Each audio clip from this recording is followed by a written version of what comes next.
Hello everyone, আজকের এই ভিডিওতে আমরা একটা কাঠের সিঁড়ি কিভাবে স্কেচআপের মধ্যে ডিজাইন করতে হয় সেটা আমরা শিখব। তো আমি এখানে একটা ওয়াল ড্র করি। প্রথমে একটা জাস্ট ওয়াল ড্র করে দিলাম।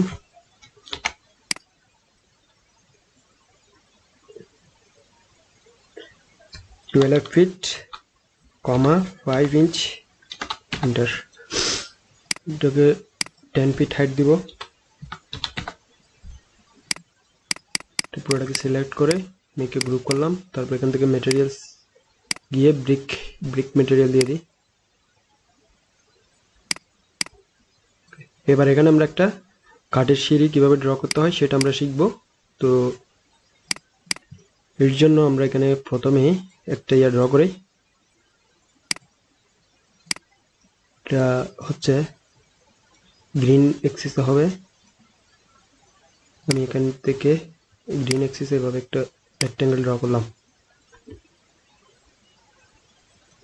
রেক্টেঙ্গেল ড্র করার পর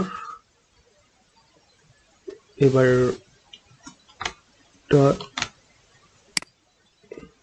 এখান থেকে লাইন নিলাম। লাইন নিয়ে লাইনটা আবার এদিকে ব্লু এক্সিসের সামনের দিকে আনলাম। তারপর আবার এদিকে দিলাম এভাবে।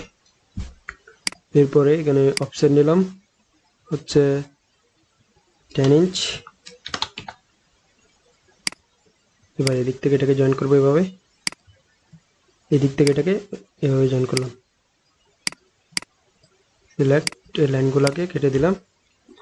এই লাইনগুলো আমার দরকার নেই। এবার এটাকে সিলেক্ট করে দিব হচ্ছে মেকে কম্পোনেন্ট ক্রিয়েট।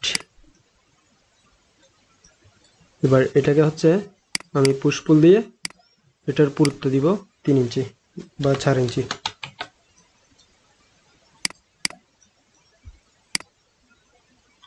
এটাকে আমি একটু ভিতরের দিকে নিয়ে আসি। এবার আমার সিঁড়িটা হবে হচ্ছে 3 ফিট। তো আমি এখান থেকে দিলাম 3 ফিট।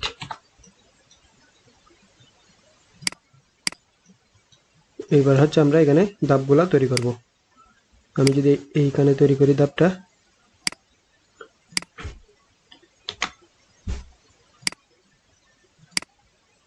এতটুকুতে দিলাম। তারপরে এদিক থেকে যদি আমরা 10 ইঞ্চি দিই, অথবা এখান থেকে দিলাম 3 ইঞ্চ, হচ্ছে এদিক থেকে হবে এতটুকুতে। ওকে, এবার মাঝখানের লাইনগুলোকে আমি কেটে দিব এখান থেকে। এবার এটাকে সিলেক্ট করে মেকে কম্পোনেন্ট ক্রিয়েট। এবার এটাকে আমি কপি দিব 1 ফিট পর পর ইন্টু 14টা। তাহলে আমার এখানে হয়ে গেল। এবার এটা আমার প্রয়োজন নেই। আচ্ছা, এটা প্রয়োজন আছে, এটা বাদ দিই। এগুলো সব বাদ দিলাম, ডিলিট। এবার এই সবগুলোকে সিলেক্ট,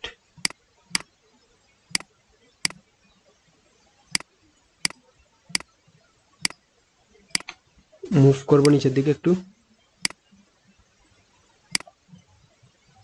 এটা বের করতে হবে পুরোটা। ওকে,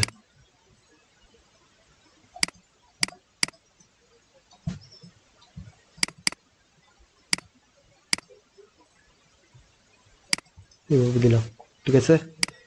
ওকে, এবার আমরা যে ধাপগুলা তৈরি করেছি এই ধাপগুলাকে পুশপুল করে দিব। হয়ে গেছে। তো এটা হচ্ছে আমাদের কাঠের সিঁড়ি।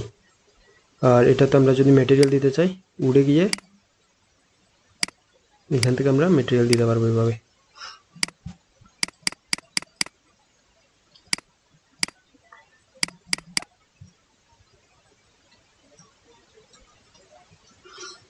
এভাবে। তো আমাদের আজকের ভিডিওটা এতটুকুই। আমি এখানে বিদায় নিচ্ছি। আল্লাহ হাফেজ।